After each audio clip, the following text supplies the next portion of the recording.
Happy Monday, beautiful people! Medyo hindi pa nga tayo 100%, pero papasok na ulit si Mama sa work today dahil 3 araw naman tayo nakapagpahinga.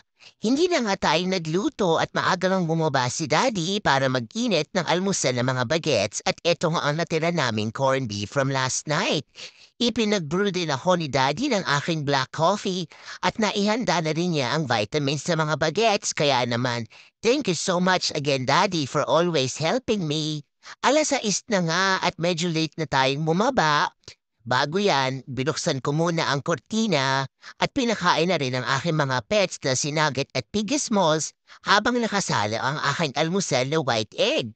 Siyempre naman ipinagbaon din natin si Daddy ng kanyang pananghalian na ham sandwich at isinalin ko nga ang natirang ham sa container para hindi yan manigas. Ang ham pala na ito sa mga nagtataka kung bakit hindi maubos-ubos ay ang ating Thanksgiving ham pa na napakalaki.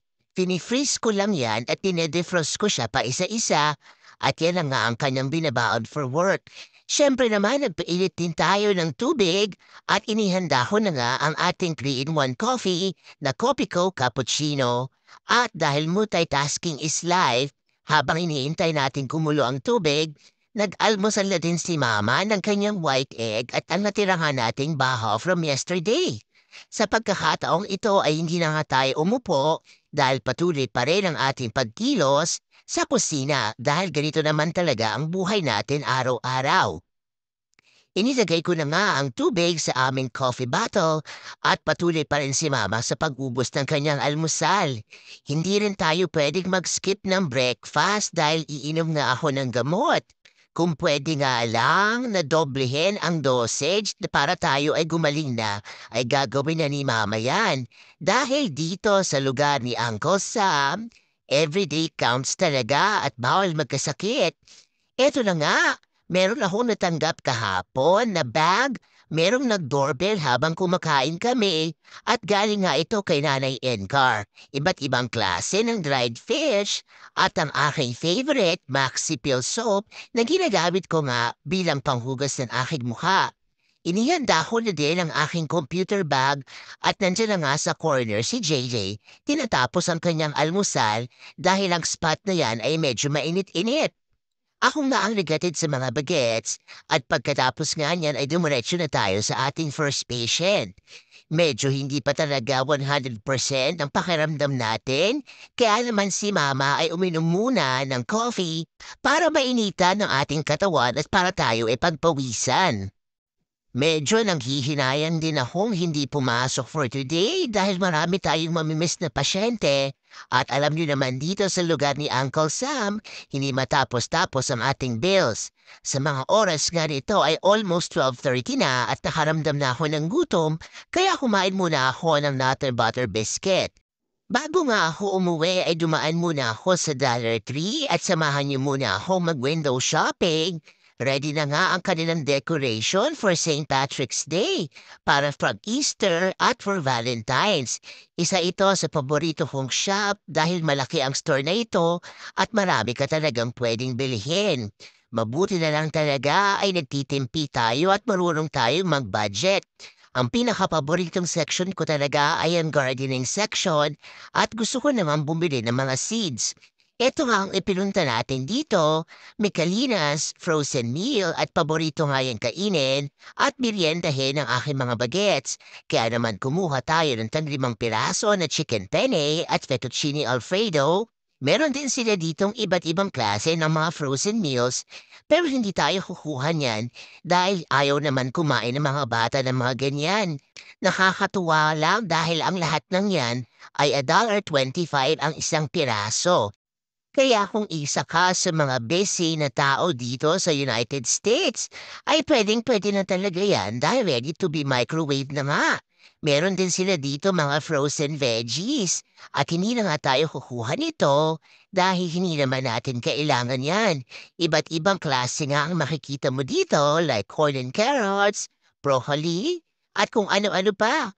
Meron din sila dito na frozen tahong. Ang isang pakete nga niyan ay $1.25.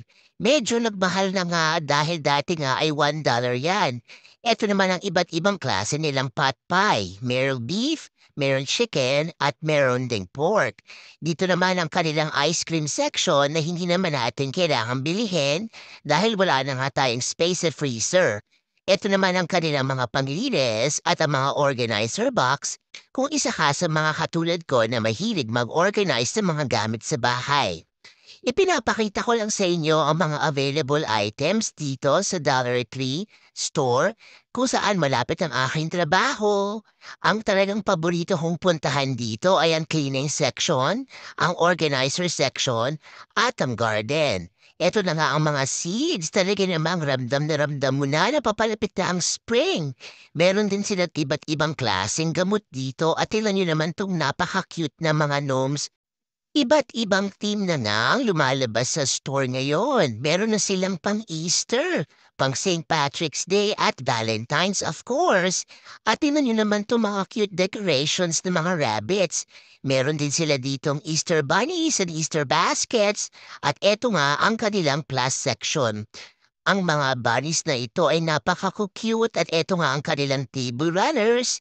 Kung isa ka namang crafter ay meron din sila ditong craft section. Isa ito sa pinakamalaking Dollar Tree at isa nga ito sa talagang paborito kong puntahan kapag ako ay namabakante from work. Pagkatapos kong bilihin ang snacks ng aking mga anak, ay nag-drive na tayo pauwi. Pero naalala ni Mama na naubusan na nga tayo ng sibuyas kaya naman pupunta muna ako sa isang store dito lang malapit sa amin. Medyo nagugutom na rin si Mama at iinom nga tayo ng gamot pero imbis na bumili tayo ng pagkain sa labas ay nagkantay na lang ako makauwi sa bahay. Bumili din ako ng Pop-Tarts at eto nga ang paboritong merienda ni JJ at ni Daddy. Mag-aalauna 30 na nga at nakarating na tayo sa bahay. Dahil medyo binabahig ang inuubos si Mama ay disinfect ko muna ang mga lugar na dinaanan ko.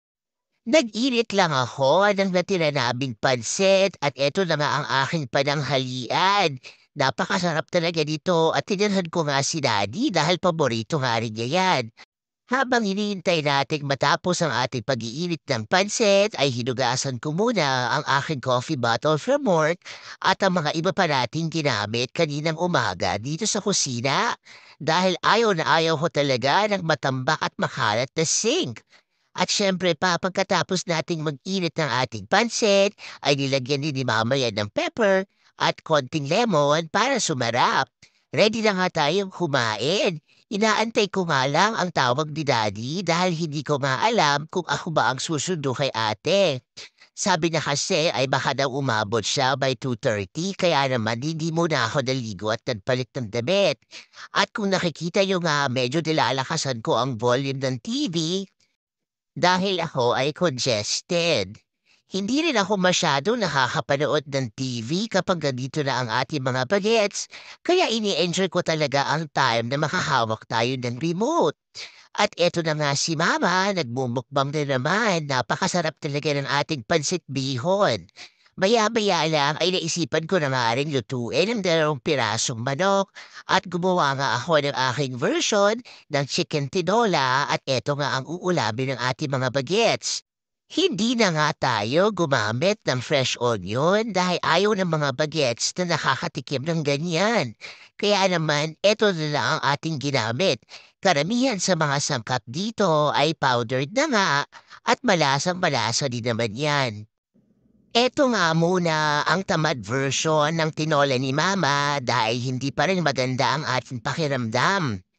Sa mga oras nga na ito ay nag-aantay na lang ako ng text or tawag ni Daddy kung ako ba ang susundo kay ate. Dahil si JJ nga ay merong Conquerors Club today, 4 o'clock pa ang kanyang uwi. At dahil multitasking is life talaga sa buhay nating mga nanay, hinugasan ko muna ang rice cooker para ready na yan sa ingan mamaya. Meron pa tayong natirang bahaw at kung uuwi man si Daddy, ay meron na din siyang pwedeng initin para kumain ng kanyang late lunch.